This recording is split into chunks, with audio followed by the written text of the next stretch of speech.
our team at Shambhala Studios said, hey Laurence, you've had a Laurence Brahm YouTube channel for years and it's like been dead, you haven't used it because everything's been Shambhala Studio. Why don't we open it up and talk to people about what we're doing behind the scenes, because Shambhala Studio is like our films, but then like there's all the other stuff we do. And so I thought, okay, yeah, well, why don't I explain what we're doing, okay? And so there's really two things that I do.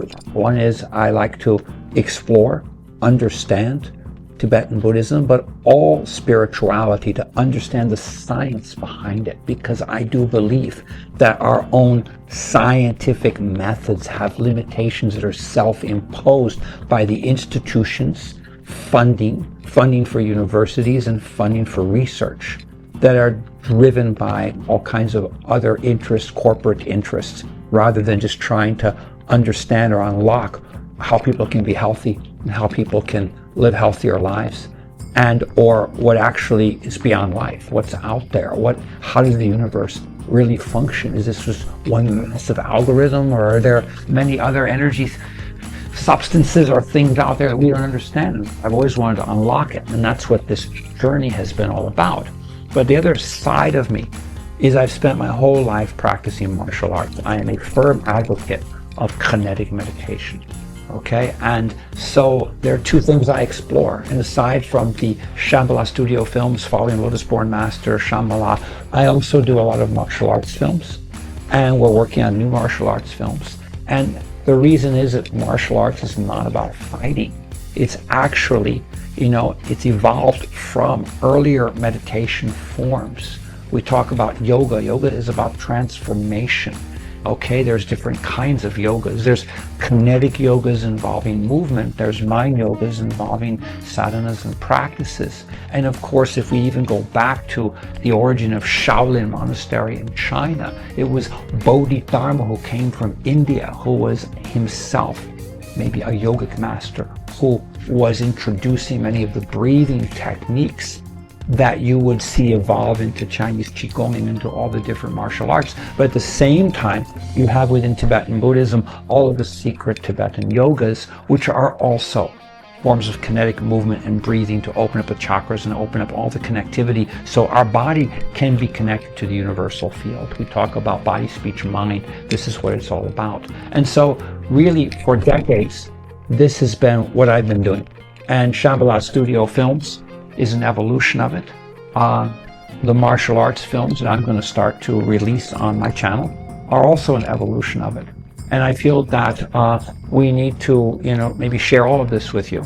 And much of what we're also doing in our science fiction movies is commenting on the present and future, because I see this trajectory going in the wrong direction. And Guru Padmasambhava prophesied that he basically told us everything that's happening now. And it's quite clear what's going to happen next if we don't change that trajectory. So how do we take these teachings that are embedded in tantric Buddhism and the kinetics that are in martial arts that can benefit us, and how do we use it to transform ourselves to be able to be better people, more caring, more responsible?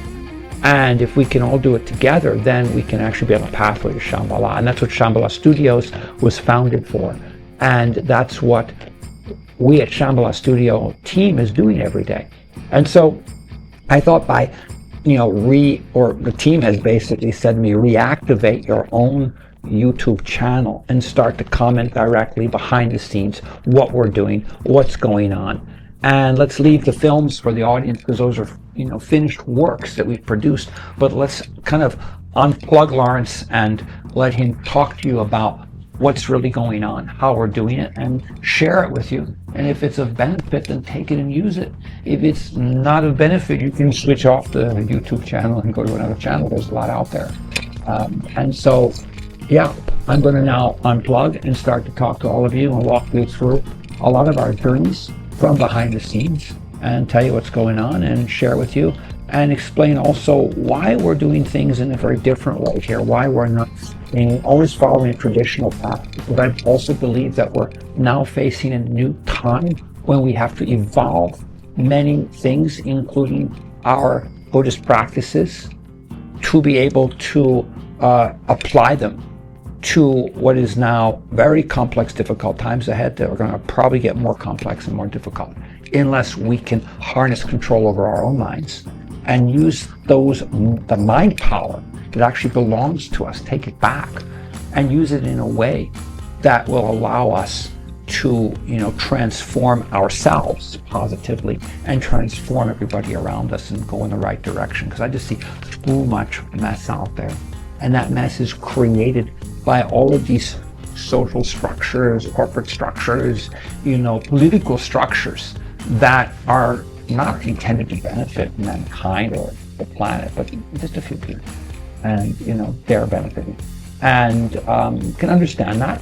But maybe it's time for us to take back the power.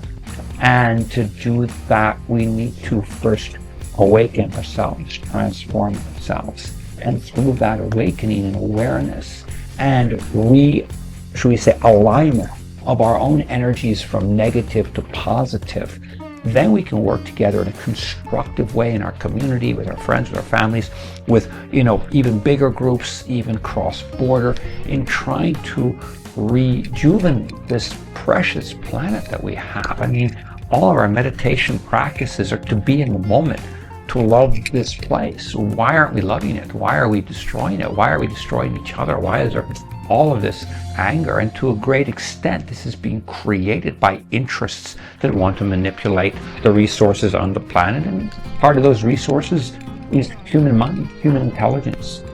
So now it's time for us to take back the power of our mind. And through this kind of, stream of conscious conversations with all of you, I'm going to take you again behind the scenes of what we're doing, why we're doing it, and let you be part of Shambhala Studio and part of the world that we would like to create for everyone in the future, because it's your world. And, all we can do with our films is maybe inspire and set a momentum, but in the end, everybody out there has to take back the power themselves. And then it's a collective force that can overcome the small interests of the few who are really now manipulating this planet and taking it a wrong direction. I'm sorry, not everybody can afford to move to Mars and live in the test tube houses that be built there by a few people. So we have to be able to save this planet, and that's the mission of Shambhala Studio. And I want to thank all of you for joining our mission, because it's collective. We have to do this together. It's not about Shambhala Studio. It's about the planet becoming Shambhala.